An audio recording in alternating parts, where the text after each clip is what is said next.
Una fuerte lluvia me obligó a detenerme en una cafetería y allí, mi esposo tenía a otra mujer sentada en su regazo. Su rostro palideció cuando me vio. La mujer preguntó apresuradamente, «¿Qué pasa, cariño?». Pero antes de que pudiera darse la vuelta, hice algo que los dejó a ambos conmocionados e incapaces de mantenerse en pie.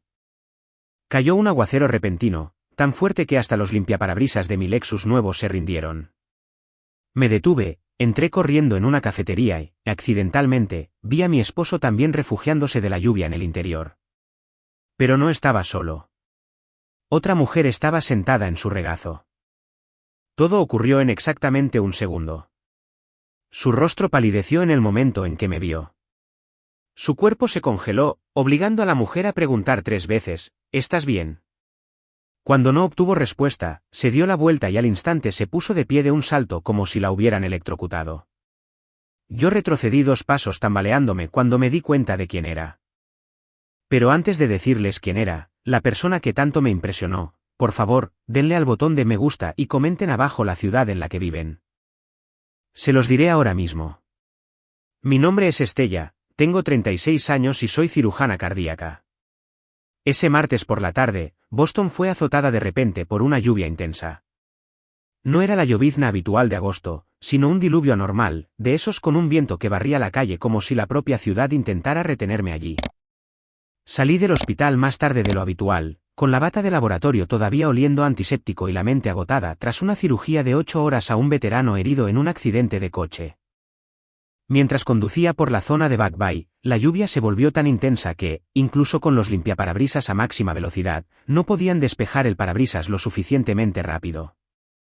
No tuve más remedio que entrar en una cafetería familiar cerca de Beacon Street, un lugar en el que me había detenido innumerables veces después del trabajo, solo para respirar unos minutos antes de volver a casa. Empujé la puerta para abrirla.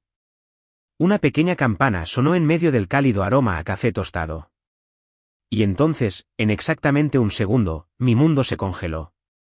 En un rincón sombreado cerca de la ventana, mi esposo Daniel, el director de una gran compañía de seguros, estaba sentado, y no estaba solo.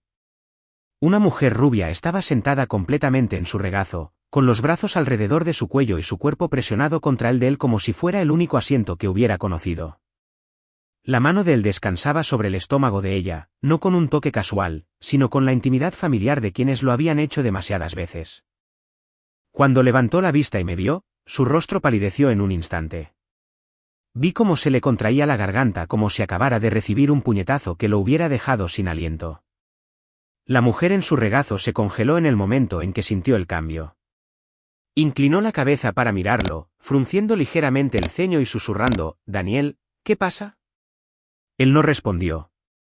Ella preguntó de nuevo, con la voz más aguda ahora, pero los ojos de él seguían fijos en mí como si estuviera paralizado. Al tercer intento, cuando todavía no obtuvo respuesta, ella siguió su mirada. Y en ese preciso instante, su rostro perdió el color, con los ojos desorbitados por el pánico. Saltó de su regazo como si la hubieran electrocutado, y su taza de café cayó al suelo con un estrépito agudo que atravesó el bullicio de la concurrida cafetería. Y fue entonces, justo entonces, cuando no podía creer lo que veían mis ojos. Me tambaleé hacia atrás 2 pasos cuando me di cuenta de quién era. Riley, la mujer prometida de Gabriel. Gabriel, mi mejor amigo desde la secundaria en Boston, que me había apoyado en los momentos más difíciles de mi vida.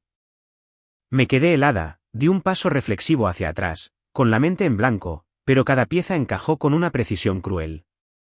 Comprendí en ese momento que no se trataba solo de que mi esposo me traicionara. Se trataba de una traición en múltiples niveles entre 2 familias, 2 de las relaciones más cercanas en las que jamás había confiado. En medio de una cafetería abarrotada, no me quedé ni un segundo más.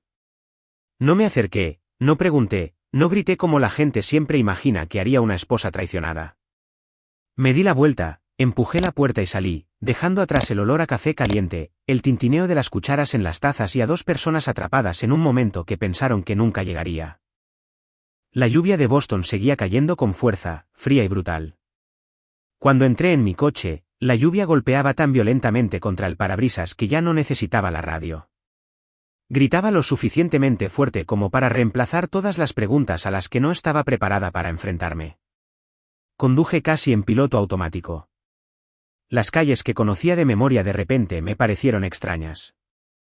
Los semáforos parecían durar más de lo habitual y los recuerdos en mi cabeza pasaban más rápido de lo que podía procesar. Apenas unos minutos después de salir de la cafetería, mi teléfono comenzó a vibrar. Primera llamada, luego una segunda, y luego una tras otra, sin parar. Cuando me detuve en un semáforo en rojo cerca del río Charles, miré la pantalla. Era la llamada número 12. Para cuando llegué a mi vecindario, el número había subido a 23. No respondí ni una sola vez, no porque no las oyera, sino porque sabía exactamente lo que escucharía si lo hacía. Mentiras improvisadas a toda prisa, excusas inventadas en pánico. El teléfono guardó silencio durante unos minutos y luego volvió a sonar. Un correo de voz. Lo reproduje en altavoz mientras estaba estacionada en un aparcamiento al borde de la carretera. Su voz llegó, temblorosa pero intentando mantener la calma. Estella, todo lo que viste fue solo un malentendido. ¿Puedo explicarlo? Por favor, dame la oportunidad de explicarlo. Detuve el mensaje a la mitad. No porque no quisiera escucharlo, sino porque ya había visto demasiado. Hay imágenes que, una vez que entran en tus ojos, ninguna explicación puede borrar. Me quedé sentada en el coche durante mucho tiempo, viendo cómo la lluvia se deslizaba por el parabrisas en pequeños arroyos. En ese momento, comprendí que si me dejaba reaccionar emocionalmente, perdería el control, y no podía permitir que eso sucediera. Abrí mi aplicación de mensajería, escribí lentamente las palabras y envié el mismo mensaje tanto a Daniel como a Riley. Solo una frase corta, sin emoción, sin ninguna explicación. Tengan la seguridad de que no haré ninguna tontería como ustedes dos podrían estar esperando. Presioné enviar, coloqué el teléfono boca abajo en el asiento del copiloto, por primera vez desde que entré en esa cafetería, respiré hondo. Sabía muy bien que ese mensaje no les daría paz. Los aterrorizaría. Porque para aquellos que esconden la culpa, lo más aterrador no es un grito. Es el silencio de quien lo vio todo, pero no ha dicho una palabra. Yo lo sabía, y ellos pronto también se darían cuenta. El mensaje que acababa de enviar no era un consuelo. Era un vacío. Un vacío lo suficientemente grande como para que la imaginación de las personas culpables los carcomiera durante toda la noche. Imaginé a mi esposo mirando la pantalla de su teléfono, esperando un mensaje de seguimiento que nunca llegaría. Imaginé a Riley leyendo la frase una y otra vez, tratando de adivinar si estaba enfadada, devastada o preparando algo mucho peor.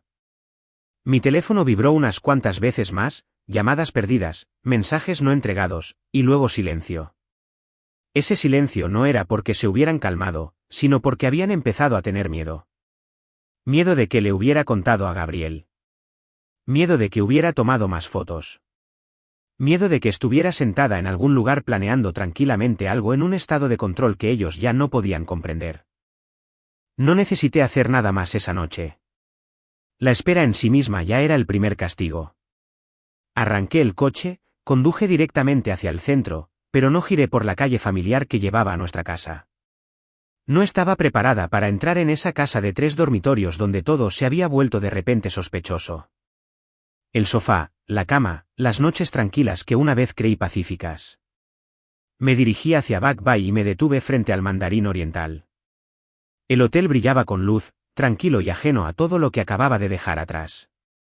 Cuando recibí la llave de la habitación en la recepción, mi voz sonó extrañamente serena al decir mi nombre. Arrastré mi pequeña maleta hasta el ascensor, y las puertas se cerraron detrás de mí, reflejando mi rostro en la fría superficie metálica. Sin lágrimas, solo un pesado vacío oprimiéndome el pecho. En la habitación, coloqué mi teléfono sobre el escritorio, apagué el timbre y me quedé de pie durante mucho tiempo junto a la ventana, mirando Boston de noche. La ciudad seguía funcionando como siempre, y yo estaba en la delgada línea entre convertirme en una esposa traicionada en silencio y una mujer a punto de decidir con sus propias manos lo que sucedería a continuación. Esa noche, apenas dormí.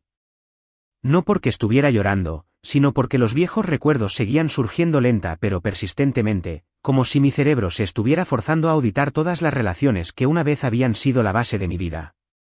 Gabriel apareció primero en esa corriente de recuerdos. Lo conocía desde los últimos años de la secundaria en Boston, cuando todo era todavía simple y sincero. Estábamos en la misma clase, estudiábamos juntos para los exámenes y pasamos por ese tipo de momentos en los que los amigos pueden convertirse en una segunda familia. Para mí, Gabriel siempre fue más como un hermano mayor que cualquier otra cosa, alguien que me entendía tan profundamente que nunca teníamos que decir demasiado. Riley llegó más tarde, cuando ya estábamos en la universidad. Amaba a Gabriel con intensidad, estuvo a su lado durante más de 10 años, desde que ambos luchaban por salir adelante hasta que la carrera de él finalmente comenzó a tomar forma. Solía pensar que ese tipo de perseverancia era una prueba de amor. Pero con el tiempo, empecé a notar las miradas fugaces que Riley lanzaba cada vez que Gabriel y yo hablábamos, las preguntas aparentemente casuales que siempre llevaban un toque de sospecha, los silencios incómodos que solo los implicados podían sentir. Nunca lo dijo, pero los celos siempre estuvieron ahí, silenciosos e implacables.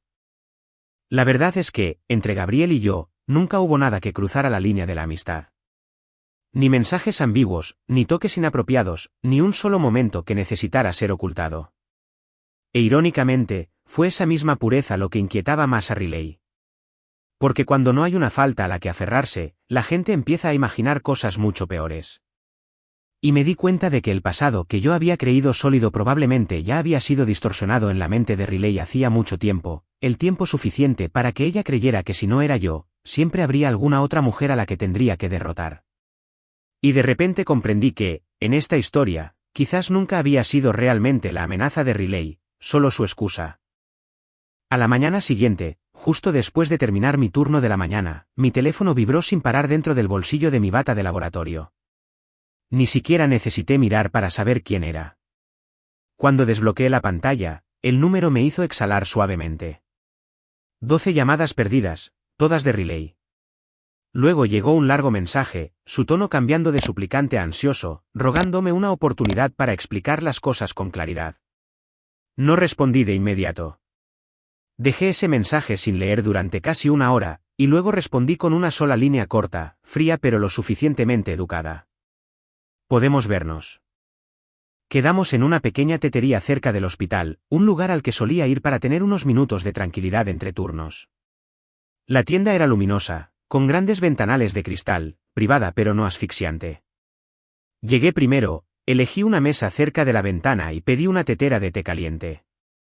Cuando Riley entró, noté inmediatamente que algo era diferente. Un abrigo holgado, su mano descansando instintivamente sobre su estómago mientras se sentaba, su figura ya no tan esbelta como las últimas veces que la había visto. En ese momento, lo supe. No había necesidad de preguntar. Riley evitó mi mirada, su voz era baja y rápida, como si lo hubiera ensayado. Lo entendiste mal. Solo le estaba pidiendo ayuda a tu esposo con el seguro de maternidad. Él trabaja en la industria de los seguros, ya sabes. Esbozó una sonrisa forzada y poco convincente. No la interrumpí. Solo miré el ligero bulto bajo su ropa, algo que la iluminación de la cafetería no podía ocultar. Los signos del embarazo eran demasiado obvios para ser llamados un malentendido. No discutí. No pregunté nada más. Abrí mi teléfono, lo coloqué suavemente sobre la mesa y giré la pantalla hacia ella. La foto de la cafetería apareció clara, sin ambigüedades. Riley en el regazo de Daniel, sus brazos alrededor de su cuello, su mano descansando exactamente donde ahora intentaba esconderse. La habitación estaba tan silenciosa que podía oír el tintineo de una cuchara contra una taza de té. Riley miró la imagen, sus labios se movieron, pero no salió ningún sonido. No más explicaciones, no más historias sobre consejos de seguros, solo la verdad desnuda entre nosotras, fría e innegable. Riley miró fijamente la pantalla del teléfono durante unos segundos más, luego lo empujó lentamente hacia mí como si fuera algo sucio que no quisiera tocar. Permaneció en silencio durante mucho tiempo, lo suficiente para que me diera cuenta de una cosa. No estaba avergonzada. Lo que se desarrollaba en la mente de Riley en ese momento no era arrepentimiento. Era cálculo. Cuando levantó la vista, sus ojos habían cambiado, se habían endurecido, eran más agudos y estaban completamente desprovistos del pánico anterior. No entiendes toda la situación, dijo Riley, bajando la voz, con una frustración contenida. Es mucho más complicado de lo que viste. Y entonces, como si lo hubiera ensayado, empezó a volver todo en mi contra. Habló de la presión, de momentos de debilidad, de cómo yo, de alguna manera, había dificultado las cosas simplemente por estar demasiado cerca de Gabriel. Por la forma en que Riley hablaba, yo ya no era la traicionada, sino la alborotadora. Luego mencionó a Gabriel, no como el hombre que amaba, sino como un escudo. «¿Sabes cuánto me quiere?», dijo Riley, su voz ralentizándose, cargada de insinuaciones. «Nos vamos a casar, llevamos más de 10 años juntos. ¿De verdad crees que si tuviera que elegir, te creería a ti?». Esa pregunta no necesitaba respuesta. Era una amenaza envuelta en palabras tranquilas. Riley quería que entendiera que si hablaba, no solo destruiría una relación. Sería etiquetada como la celosa, la mujer que inventó su propia tragedia. «Eres doctora», continuó, sus labios curvándose en una fina sonrisa. «Eres inteligente. ¿Sabes cómo verá la gente esto? Una foto puede interpretarse. Un momento puede tergiversarse». Escuché sin interrumpir, mi expresión no cambió. Cuanto más hablaba Riley, más claro se hacía que lo que más temía no era la verdad. Era el hecho de que ahora yo controlaba la narrativa. No tenía idea de que desde el momento en que se sentó en esa mesa, yo había encendido la grabadora en el bolsillo de mi bata de laboratorio. Cada palabra, cada acusación, cada amenaza velada había sido capturada, clara e intacta. No necesitaba revelar eso todavía. Solo tenía que sentarme allí, dejando que Riley expusiera su verdadero yo y que creyera que en este juego yo seguía siendo solo la mujer acorralada. A la mañana siguiente, salí del hotel más temprano de lo habitual y conduje hasta el consultorio de mi terapeuta en el Southend, un lugar que había visitado algunas veces durante los años más estresantes de mi carrera como cirujana cardíaca. La habitación familiar, la iluminación suave y el ligero aroma a aceites esenciales contrastaban con el caos que se desarrollaba en mi mente. Mientras le contaba todo, desde la cafetería bajo la lluvia hasta la reunión en la tetería, no me interrumpió ni una vez. Solo escuchaba, asintiendo ocasionalmente como si confirmara algo demasiado familiar. Cuando terminé, hizo una pausa de unos segundos y luego hizo una pregunta muy lenta, muy clara. «¿Ves el patrón?». La miré, a punto de responder, cuando ella continuó, con voz tranquila pero firme. «Este es un patrón clásico de manipulación. Comienza con súplicas para ganar tiempo. Cuando las súplicas ya no funcionan, cambian a la culpa para hacer que la víctima dude de sí misma. Y cuando ambos fallan, el último paso es siempre una amenaza. No de violencia, sino de miedo. Miedo a ser aislada, malinterpretada o vista como la destructora». Mientras hablaba, sentí que algo cambiaba ligeramente en mi pecho. No era dolor, sino claridad. Le hice la pregunta que me había atormentado toda la noche. ¿Debería decírselo a Gabriel ahora mismo? Ella negó suavemente con la cabeza. Dijo que no era porque Gabriel no mereciera la verdad, sino porque la verdad debe llegar en el momento adecuado. Sin pruebas irrefutables, hablar solo convertiría todo en una disputa emocional donde el manipulador tiene la ventaja. Me aconsejó que esperara, que observara, que dejara que continuaran revelándose, y lo más importante, que no dejara que la emoción guiara mis acciones.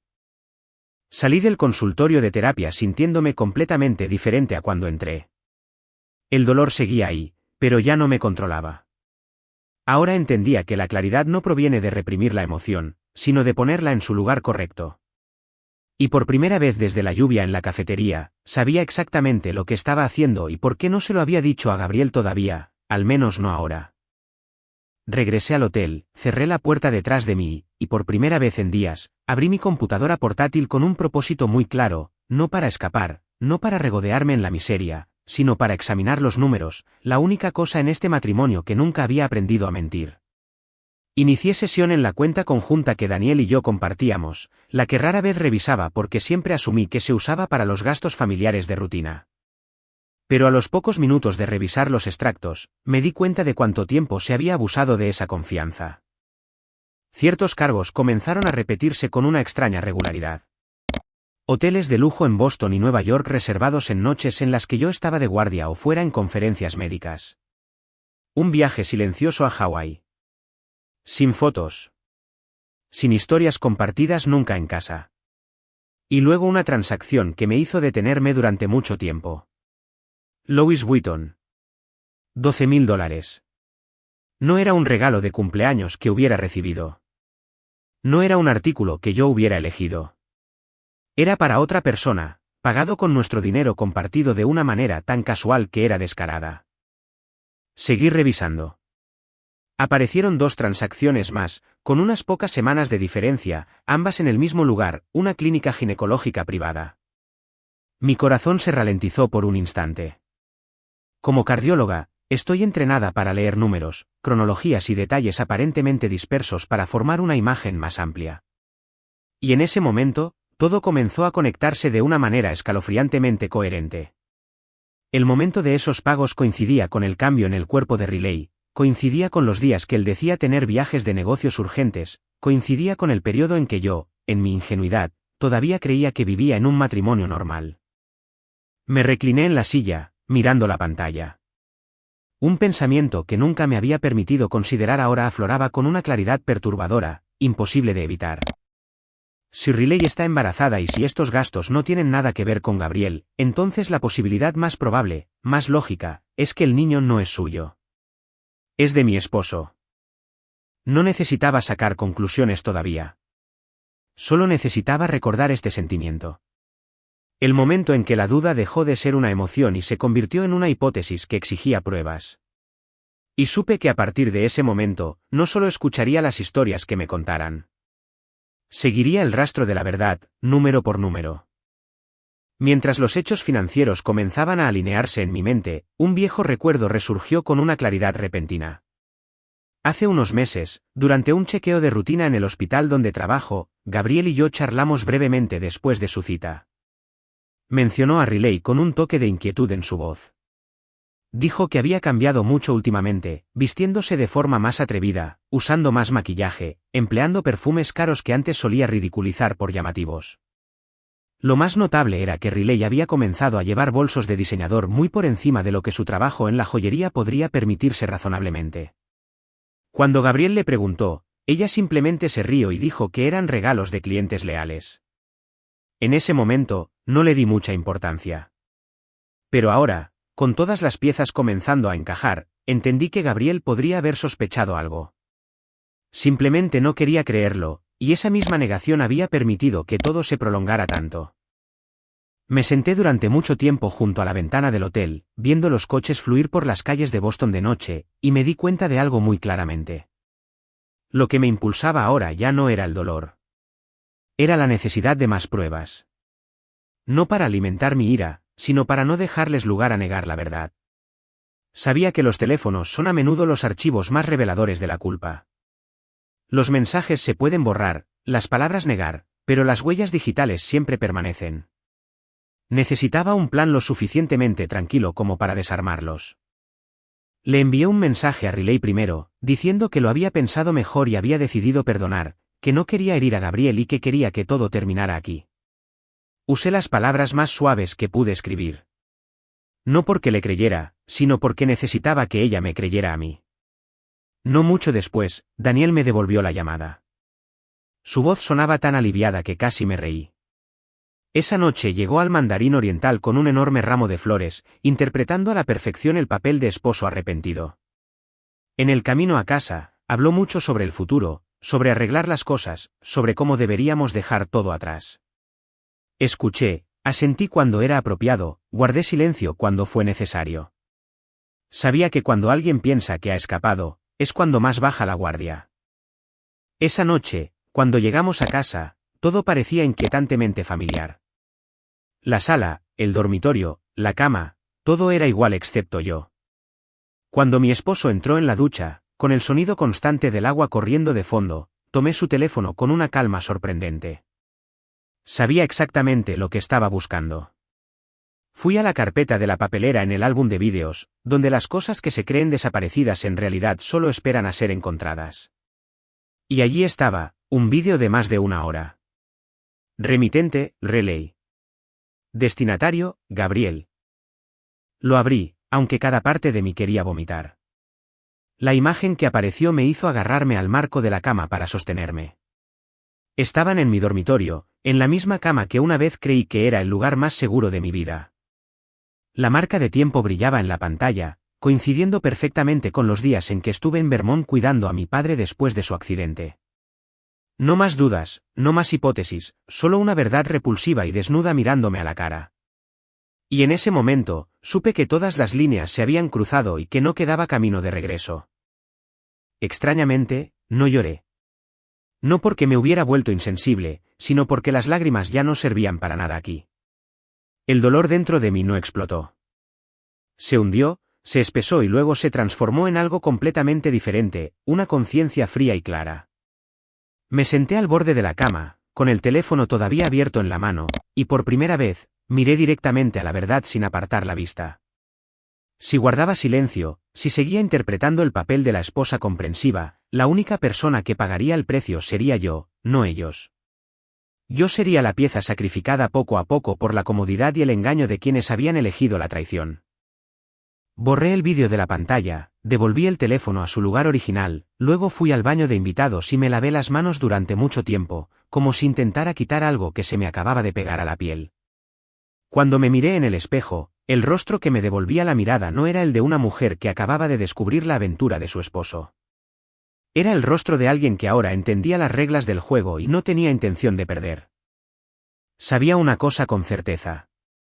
Si quería terminar con esto, no podía actuar por rabia. Necesitaba tiempo. Necesitaba que creyeran que las cosas se habían calmado. A la mañana siguiente, le envié un mensaje a Riley. Solo un texto corto, de tono suave, diciendo que lo había pensado y había decidido perdonar, que no quería herir a Gabriel y que quería que todo se detuviera aquí. No esperé una respuesta. Sabía que solo recibir ese mensaje sería suficiente para que ella respirara más tranquila. Esa noche, acostada junto a mi esposo, hablé casualmente, como si fuera solo un pensamiento pasajero antes de dormir. Hacía 3 años que no organizábamos una gran fiesta en nuestra casa. Ambos demasiado ocupados con el trabajo. Dije que extrañaba la sensación de estar rodeada de gente, extrañaba las risas, la reunión bajo un mismo techo. Sus ojos se iluminaron al instante. El alivio en su rostro apenas se ocultaba. Sugirió casi sin pensar, ¿por qué no organizamos una fiesta de aniversario por nuestro 8º año de matrimonio? Invitar a familiares, amigos, colegas para una reunión cálida. Sonreí y asentí con la cabeza, como una esposa que le da a su matrimonio una oportunidad más. Pero en mi mente, esa fiesta ya tenía una forma muy diferente. No estaba pensando en flores o vino.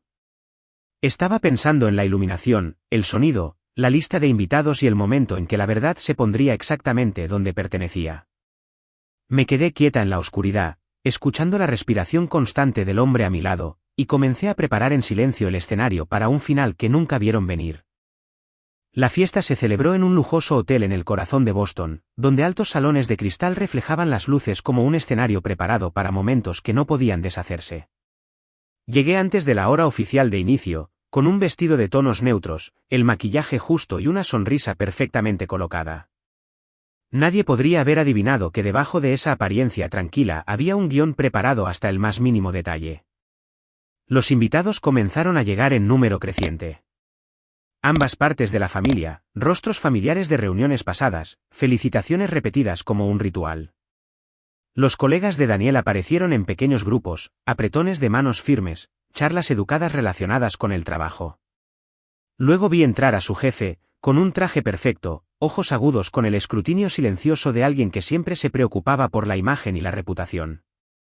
Todo se desarrolló sin problemas, como la fiesta de aniversario del libro de un matrimonio modelo en Boston.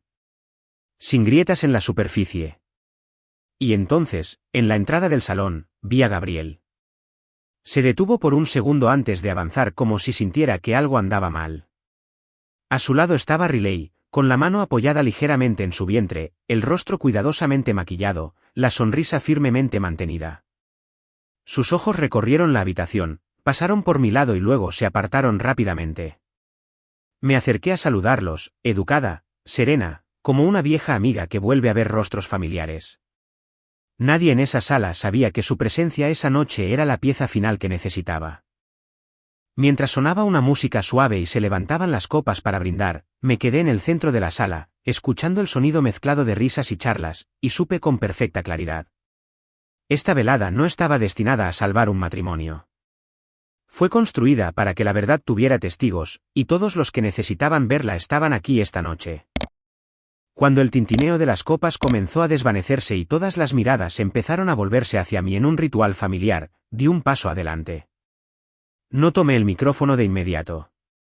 Dejé que la pausa se alargara unos segundos más, lo suficiente para que la sala contuviera la respiración con la mía.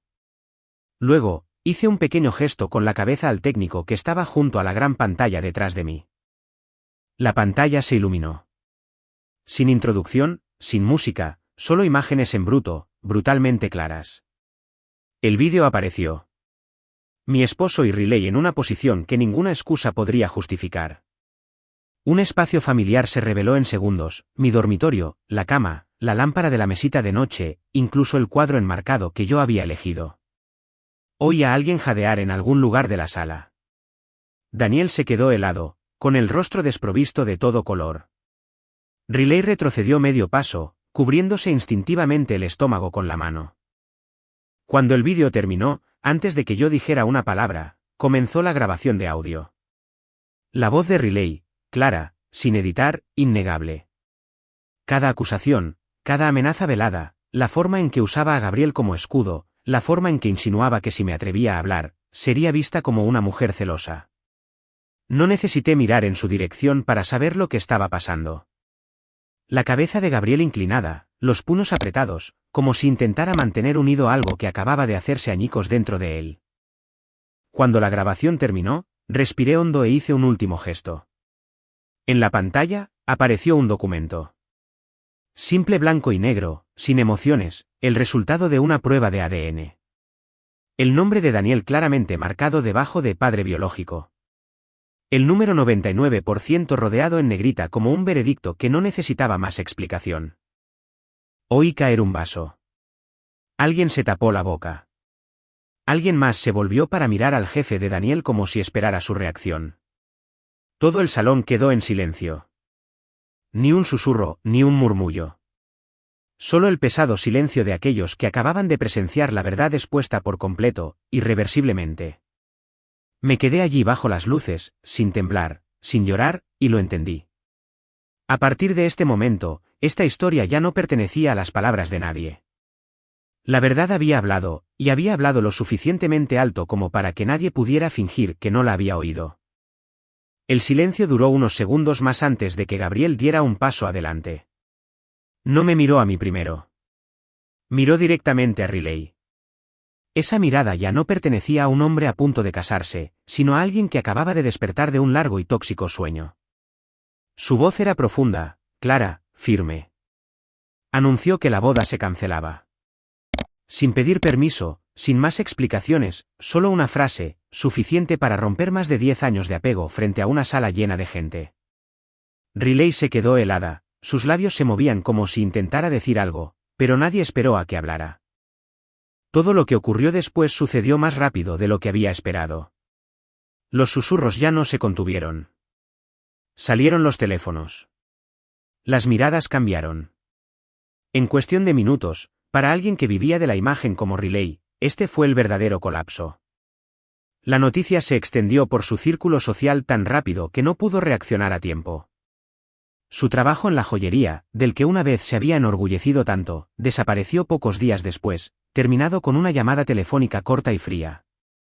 La reputación que había construido cuidadosamente se deshizo más rápido de lo que cualquier explicación podría salvar.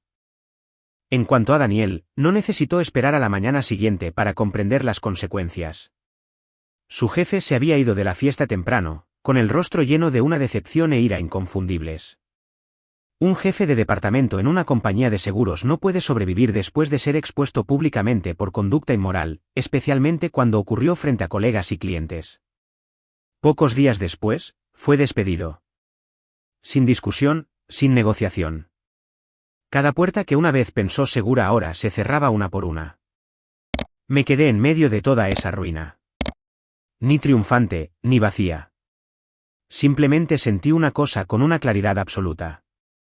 Cuando la verdad se pone en su lugar, no necesita que yo haga nada más. Los traidores se desmoronan bajo el peso de sus propias acciones. Y por primera vez en mucho tiempo, supe que ya no estaba en el ojo del huracán. Había salido de él. Presenté la demanda de divorcio poco después, en una mañana extrañamente tranquila en Boston. No hubo lágrimas, ni vacilación, solo una firma puesta exactamente donde debía estar, como si estuviera completando un procedimiento necesario para seguir viviendo. Dejé la casa de 3 dormitorios con jardín, una vez llamada hogar, y me mudé a un apartamento más pequeño y ordenado, suficiente para mí y el silencio que había descuidado durante demasiado tiempo. El nuevo espacio no tenía viejos recuerdos. Me dio una sensación de ligereza, como una respiración profunda después de haberla contenido durante mucho tiempo. Cuando las cosas comenzaron a calmarse, hice algo que había soñado durante años pero que seguía posponiendo por el trabajo y responsabilidades sin nombre. Visité el refugio de animales en Boston, donde el olor a desinfectante se mezclaba con el ladrido familiar de vidas que esperaban otra oportunidad. No buscaba nada en específico. Solo sabía que estaba preparada. Y entonces lo vi, un perro Cat 9, de postura firme, ojos tranquilos, cuidadosamente entrenado, pero que aún llevaba la mirada cautelosa de un pasado que había sido abandonado. Nos miramos durante mucho tiempo, como si ambos entendiéramos que habíamos soportado suficiente quebranto como para apreciar de verdad el vínculo que importa. 2 días después, el refugio me llamó. Volví y lo traje a casa. Por primera vez en años, ya no regresaba sola a mi apartamento. La vieja casa se vendió poco después. 3 meses más tarde, el tribunal emitió su fallo final. Cada uno de nosotros recibiría el 50% de los bienes, según las reglas. Sin favoritismos, sin piedad. Salí del tribunal con una sensación de plenitud, no por el dinero o el resultado, sino porque no me había perdido a mí misma en el proceso. Cuando todo se había calmado, me senté junto a la ventana de mi nuevo apartamento, con mi perro Cat 9 descansando a mis pies. La ciudad de Boston se extendía ante mí, y entendí algo muy claro, muy simple. La verdad no necesita gritar. Desmantela a los mentirosos por sí sola. 6 meses después de que todo se desmoronara, mi vida no volvió al ruido. Simplemente mejoró, silenciosamente, día a día. Fui nombrada jefa del departamento de cardiología, no por mi historia personal, sino por los casos difíciles que había seguido hasta el final, la investigación clínica que nunca había abandonado y los largos turnos de noche que me quedaba solo para asegurar que mis pacientes estuvieran a salvo. Cuando recibí el nombramiento, no sentí que hubiera ganado nada. Simplemente sentí que mis habilidades finalmente habían sido colocadas donde pertenecían, no eclipsadas por un matrimonio que una vez me había quitado la vida. El trabajo me llevó más lejos. Comencé a asistir a conferencias de cardiología por todo el país, Chicago, San Diego, luego Nueva York. En un simposio avanzado en Manhattan, entre largas mesas redondas y diapositivas repletas de datos, conocí a David. No me impresionó por su encanto, sino por la forma en que escuchaba. Estuvimos uno al lado del otro después de una presentación, luego nos sentamos y hablamos, primero sobre nuevas técnicas de intervención, sobre casos complejos, sobre las decisiones difíciles que solo alguien en nuestro campo podría entender. La conversación duró toda una tarde y ninguno de los dos notó el paso del tiempo. No sé cuándo empecé a amar a David. No hubo un rayo, ni promesas apresuradas, solo la calma que venía de hablar con alguien que no me hacía sentir que tenía que estar en guardia, que no necesitaba que le explicara mi pasado. Cuando me di cuenta, sonreí suavemente. No por un nuevo amor, sino porque sabía que realmente había entrado en un nuevo capítulo de la vida, uno en el que ya no amaba por carencia o miedo, sino desde un lugar de plenitud y libertad que yo misma había construido. 1 año después de conocer a David en esa conferencia, nos casamos en una ceremonia pequeña y sencilla, sin fanfarrias, solo con aquellos que realmente nos entendían y nos deseaban lo mejor. Sin votos dramáticos, sin grandes declaraciones, solo 2 personas adultas que habían sobrevivido a sus propios desamores, eligiendo estar juntas por respeto y paz. 2 semanas después de la boda, descubrí que estaba embarazada. Recuerdo ese momento con tanta viveza. Ni pánico, ni miedo, solo una quietud llena de gratitud. David me abrazó durante mucho tiempo y luego decidió mudarse a Boston permanentemente. Sin dudarlo, sin necesidad de persuasión, como si fuera la cosa más natural del mundo. Las mañanas que siguieron comenzaron a cambiar. David se despertaba temprano, preparaba mi desayuno favorito, abría las ventanas para que la luz del sol inundara nuestro pequeño apartamento mientras yo me sentaba a la mesa, con la mano en el vientre, escuchando a la ciudad despertar lentamente. Los fines de semana, íbamos juntos al centro de rescate de perros, haciendo pequeñas cosas, pasear perros, limpiar jaulas, donar comida, pero me llenaban de una manera que no había esperado. Mi perro K9 siempre caminaba a nuestro lado, tranquilo y leal, como si él también entendiera que esta familia se construyó sobre elecciones amables. 8 meses después, di a luz a una niña. Tenía los ojos de David, profundos y gentiles, pero su nariz y su boca se parecían tanto a las mías que me reía cada vez que la miraba. No fue un milagro. Fue simplemente el resultado natural de una vida finalmente encauzada. En esas primeras noches, mientras ella dormía en su cuna, nuestro perro K9 yacía a su lado, inmóvil, vigilando silenciosamente su sueño como un viejo soldado que había encontrado una nueva razón para quedarse. Me quedé allí, en la tranquila habitación de una noche de Boston, mirando a mi pequeña familia, y entendí algo maravillosamente simple. La felicidad no proviene de ganar a alguien o de demostrar algo al pasado. Llega cuando somos lo suficientemente valientes como para dejar lo que nos duele y lo suficientemente pacientes como para reconstruir nuestras vidas con elecciones amables, un día a la vez. Esa es mi historia. No la comparto para demostrar que soy más fuerte que nadie. Sino para decir esto, una mujer no tiene que gritar para ser respetada.